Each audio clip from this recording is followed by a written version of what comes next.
નમસ્કાર વિદ્યાર્થી મિત્રો, ફરી આપણે લિબર્ટી સ્કૂલ દ્વારા લિબર્ટી સ્કૂલ ભાભર દ્વારા આયોજિત ઓનલાઈન ક્લાસમાં આપ સૌનું સ્વાગત છે। ચલો તો આજે આપણે ધોરણ 12 તત્વજ્ઞાન વિષય પ્રકરણ નંબર 1 વિધાનના રૂપો અને તેના પ્રકારો વિશે સમજીએ। તો વિદ્યાર્થી મિત્રો, છેલ્લે આપણે વિધાનના રૂપ સ્વરૂપ કયા છે એ મુદ્દો સમજતા હતા અને વિધાનના રૂપ માટેના સ્થાનપતિ નિદર્શનો કયા હોઈ શકે એ વિશે આપણે સમજવાની કોશિશ કરી। તો ફરીથી આપણી બુકમાં ઉદાહરણ આપ્યા છે, ઉદાહરણને સમજી લઈએ કે વિધાન માટેના રૂપ,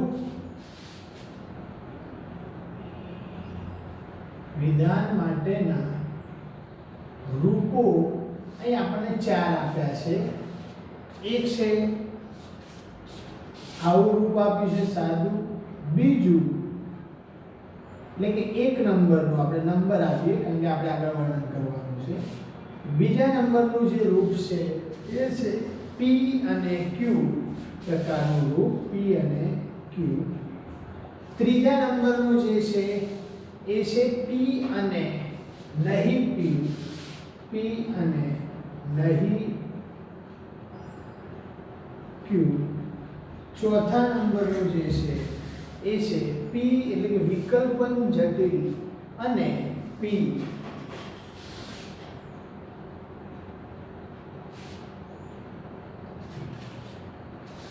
તો વિદ્યાર્થી મિત્રો, આ 4 પ્રકારના રૂપો છે।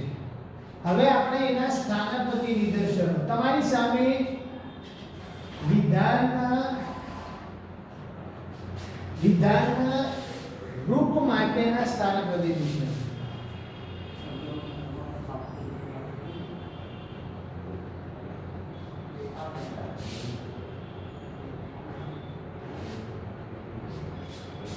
તમારી બુકમાં આપેલા હશે, એ પણ આપણે નંબર આપીએ કે પહેલા નંબરનું જે આપ્યું છે કયું છે B, બીજા નંબરનું જે આપણને આપેલું છે A અને B, ત્રીજા નંબરનું આપ્યું છે વિધાન B અને નહીં D,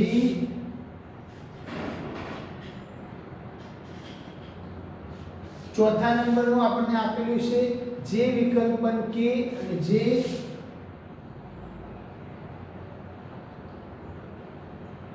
પાંચમા નંબરનું જે આપેલું છે નહીં P અને Q શરતી R,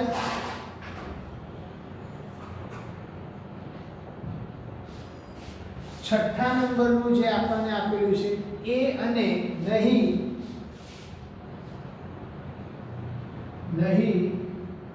R શરતી R દ્વિશરતી S, સાતમું જે આપણને આપેલું છે A વિકલ્પન B અને નહીં A,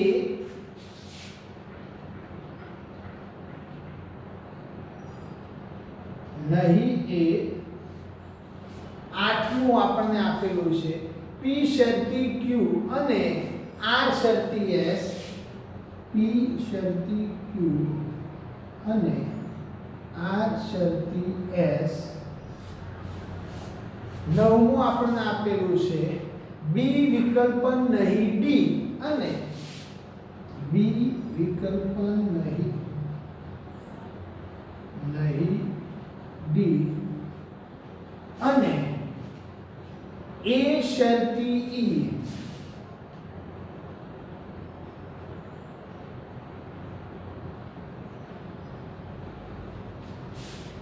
છેલ્લું 10મું આપણને ઉદાહરણ આપ્યું છે સ્થાનપતિ નિદર્શન, મોટા કૌંસમાં P અને R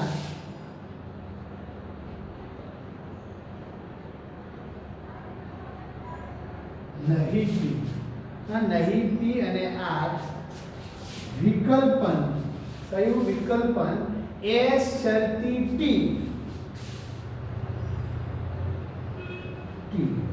કૌંસ પૂરો અને કૌંસમાં નહીં P અને R।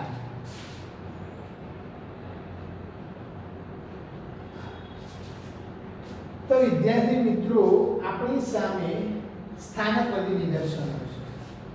હવે અહીં આપણે ચાર મુદ્દામાં બધા સમજવાના છે કે ચાર સ્વરૂપ. તો આની સાથે આપણે નંબર લખવાના છે, તમે સમજી શકો. હવે તમારી બુકમાં તો ઘણું બધું લાંબુ વર્ણન આપ્યું છે કે વિધાન માટેના ઉપરના આપેલા જે રૂપો છે અને એમના જે સ્થાનપતિ નિદર્શનો છે એના મુદ્દાઓ તમને ચાર આપ્યા છે, પણ ચાર મુદ્દાઓ આ રૂપોના આધારે આપ્યા છે. તો અહીં તમારે આવું ડિટેલ રૂપ વાક્ય રચના તમારે વધારે યાદ રાખવાની જરૂર નથી. સીધું અને શોર્ટમાં આ રૂપ આમાં કયું છે એ સમજી લેવાનું છે. તો તમે સમજી શકો છો કે વિધાન જે છે 1 થી 10 વિધાન સુધીના કોઈ પણ વિધાન માટે રૂપ p માંથી મેળવી શકાય છે. કારણ કે p ને સ્થાને સાદું વિધાન પણ મુકાય, સંયુક્ત વિધાન પણ મુકાય અને જટિલ સંયુક્ત વિધાન ગમે તે વિધાન મૂકી શકાય છે. માટે આ 10 વિધાન કોનું? p નું સ્થાનપતિ નિદર્શન છે. મતલબ આ p નું રૂપ, આ પણ આનું રૂપ કહેવાય, આ પણ આનું રૂપ કહેવાય, આ સંયુક્ત વિધાન પણ આનું રૂપ, આ જટિલ સંયુક્ત વિધાન આનું રૂપ, આ જટિલ સંયુક્ત વિધાન આનું રૂપ, આ જટિલ સંયુક્ત વિધાન. એટલે કે આ બધા વિધાન 1 થી 10 સ્થાનપતિ નિદર્શન એ કોના રૂપના છે? આ રૂપના છે. સાહેબ આ એકલું જ આ રૂપનું છે, પણ ભાઈ આગળ આપણે સમજ્યા કે સ્થાનપતિ નિદર્શન જે છે એ જટિલ પણ હોઈ શકે, એક સંયુક્ત પણ હોઈ શકે, જટિલ સંયુક્ત હોઈ શકે, સંયુક્ત હોઈ શકે અને સાદું પણ હોઈ શકે. તો આ સાદું છે એટલે એવું રૂપ થયું. આખું એક સંયુક્ત વિધાન લો તો પણ એક રૂપ થયું, આખું એક સંયુક્ત વિધાન લો તો રૂપ થયું અને આ આખું એક જટિલ સંયુક્ત વિધાન લો તો આનું રૂપ છે. માટે 1 થી 10 જે છે એ p નું સ્થાનપતિ નિદર્શન દર્શાવે છે. 1 થી 10 કોનું? p નું સ્થાનપતિ નિદર્શન. હવે આવા જ ખાલી જોવાના છે. તો આવા જ કયા? તો તમે સમજી શકો છો.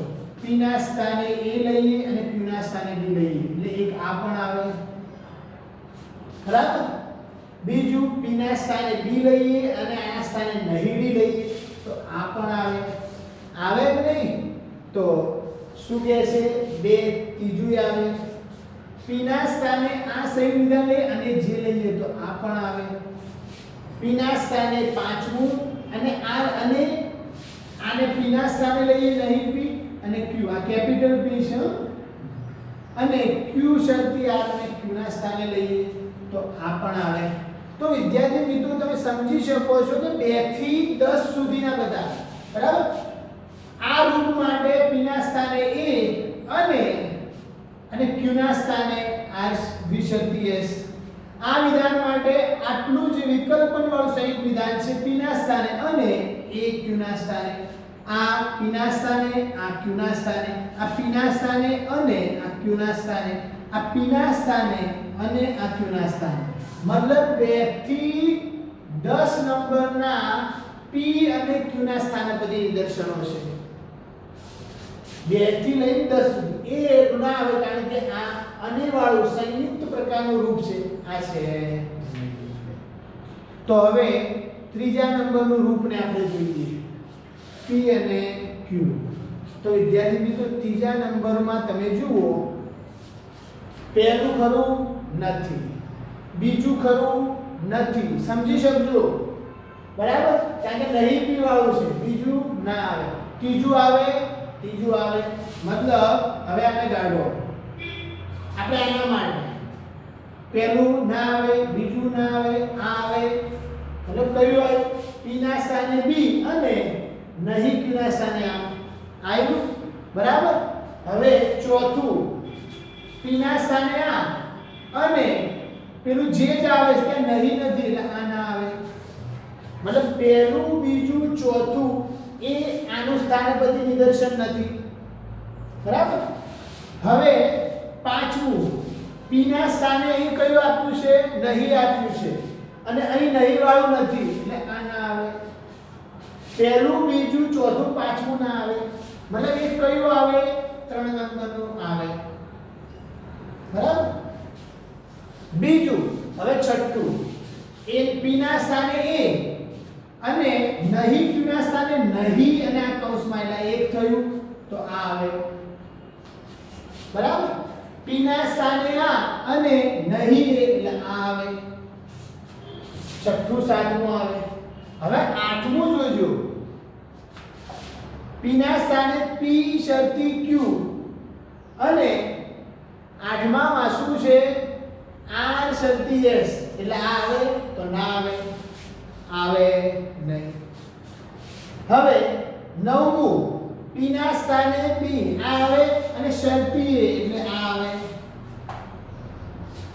દસમું p ના સ્થાને અને આ નહીં વાળું એટલે આ આવે તો વિદ્યાર્થી મિત્રો તમે જુઓ કે ત્રીજો નંબર 6 થી લઈ અને 9 નંબર સુધીના અને દસમું તો દસમામાં તો આ ત્રણેય જે સ્થાનપતિ નિર્દેશન છે ત્રીજું જે છે એ છઠ્ઠા નંબરનું એ સાતમા નંબરનું પણ આઠમા નંબરનું નહીં નવમા નંબરનું અને દસમા નંબરનું સ્થાનપતિ નિદર્શન દર્શાવે છે ત્રીજું એટલે 6 થી 8 9 અને 10 આ શું છે સ્થાનપતિ નિદર્શન છે એટલે જમણી બાજુ નહીંનો ઉપયોગ થયેલો નથી એટલે જમણી બાજુએ p નું રૂપ જે છે p અને નહીં q માંથી મેળવી શકાય નહીં એટલે સાતમો જે નંબર છે એની જમણી બાજુએ ઉપયોગ થયેલો છે એટલે સાતમા નંબરનું અંદર p બે વાર આવે સ્થાનપતિ નિદર્શન દર્શાવી શકાય હવે વિદ્યાર્થી મિત્રો આ રૂપ તમે સમજી શકો છો કે આ નથી હો આ તો તમે આને અંદર ના લઈ લેતા ખાલી આ કયું સ્થાનપતિ નિદર્શન છે p વિકલ્પન q અને p વિકલ્પન q અને p વિકલ્પ કયું તો ચોથા નંબર હવે આને કાઢો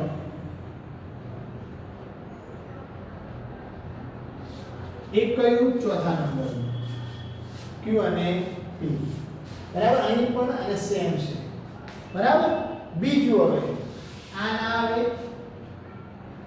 આવે આ વિકલ્પન વાળું p એટલે a વિકલ્પન q અને p એટલે પાછો a તો કયું આવે સાતમા નંબરનું ચલો p શરતી આવે એટલે આ ના આવે p વિકલ્પન d અને અહીં અલગ થઈ જાય ના આવે દસમું p and r વિકલ્પન st એટલે આની જગ્યાએ p આની જગ્યાએ q થયું અને pi એટલે આનું આ એટલે p એટલે કયું આવે દસમા નંબરનું તો કયું ચોથું સાતમું અને દસમું એ કોના સ્થાનપતિ નિદર્શન છે ચોથું રૂપ છે તો આ વિધાન માટે તમે સમજી શકો છો કે p ના વિધાન p નું સ્થાનપતિ નિદર્શન 1 થી 10 કોના સ્થાનપતિ નિદર્શન p ના 2 થી 10 કોના p અને q ના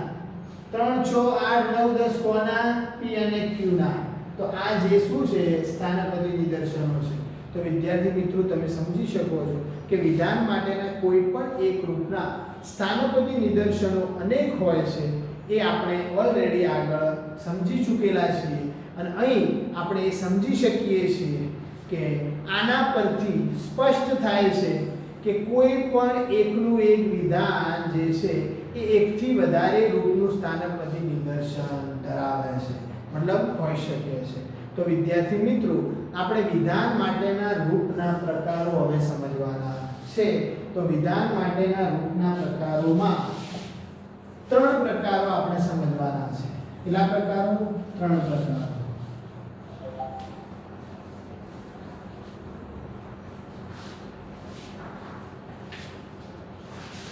કયા કયા વિધાન માટેના રૂપના પ્રકારો તો પહેલો પ્રકાર છે વિધાન માટેના રૂપનો પ્રકાર છે પહેલો વિધાન માટેનું તદેવાર્થક રૂપ વિધાન માટેનું તદેવાર્થક રૂપ બીજું વિધાન માટેનું સ્વવ્યાઘાતી રૂપ, વિધાન માટેનું સ્વવ્યાઘાતી રૂપ.